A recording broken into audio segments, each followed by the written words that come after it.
Number 86, তোমার কয়েদির মেয়াদ শেষ, তুমি খালাস।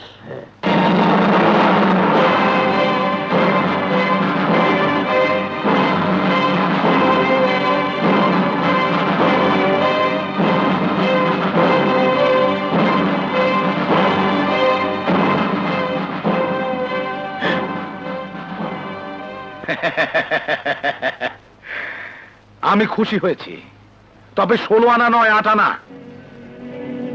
16 আনা খুশি হব সেই দিন যেদিন ওর ভাই হাসান আহমেদ চৌধুরীকে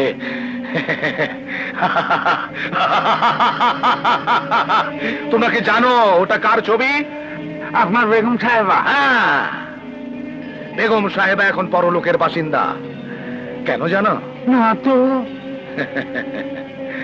তাহলে শোনো। ভাইয়ার অমতে আমি তোমাকে ভালোবেসে বিয়ে করে ভুল করেছি। ভুল?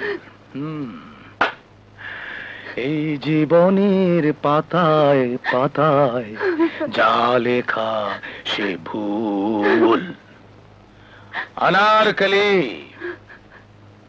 নাম তোমার अनारकली। তাই বলে আমি কিন্তু জাহাঙ্গীর নই। আমি সেই প্রেমিকদের দলে নই যারা স্ত্রীর প্রেমে দিওয়ানা হয়ে জান কুরবান করতে পারে।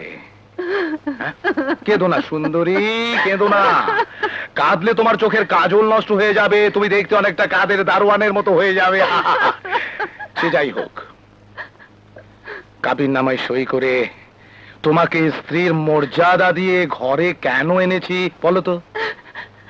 আমার ভাইয়ের সম্পত্তি বাগাবার জন্য। এবার বলো দেখি, তোমার ভাই হাসান আহমেদ চৌধুরীর সম্পত্তির কতটা আমি বাগিয়েছি? সম্পত্তি বাগাওনি, এই পর্যন্ত কয়েক লাখ টাকা তোমায় আমি এনে দিয়েছি। আর সেই টাকায় আমি মদ খেয়েছি, জুয়া খেলেছি, মেয়ে ছেলে নিয়ে ইষ্টিকুলু করেছি। কিন্তু আমার যে আরো টাকা চাই, আরো টাকা, আরো টাকা। তুমি মানুষ না, শয়তান। কি বললা? আমি শয়তান? বাহ, কথাটা আমার খুব পছন্দ হয়েছে। সে যাক, আমার যে আরো 10 লাখ টাকা দরকার জানেন। হ্যালো, আমি ভাইয়ের কাছে আর টাকা চাইতে পারবো না, আমি মরবো, তবু আর ভাইয়ের কাছে অন্যায় আবদার করবো না। আমার ইস, তাহলে তো একটা ঝামেলা হয়ে গেল। অন্যায় আবদার না করলে আমাকে যে একটা অন্যায় করতে হয়, তোর জীবনটা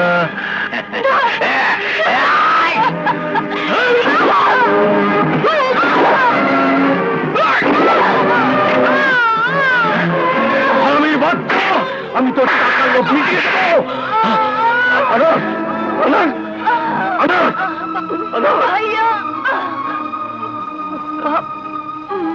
ভাই আমাকে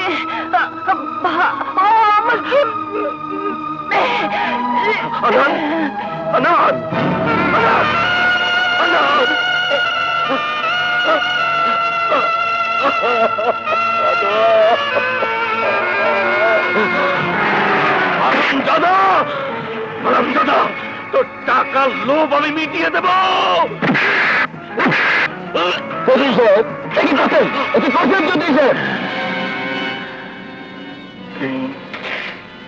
বাঁচবি না রে, তুই বাঁচবি না।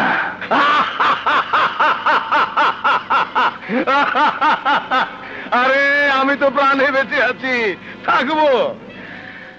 কিন্তু হাসান আহমেদ চৌধুরী, হ্যাঁ হাসান আহমেদ চৌধুরী, হ্যাঁ ওর পরাণ পাখিটি যে খাঁচাচার হতে যাচ্ছে। এই শ্রমিক সমাবেশে মালার ব্যবস্থা হয়েছে? জি। এটা কি? ব্যাপারটা আমার খুব পছন্দ হয়েছে।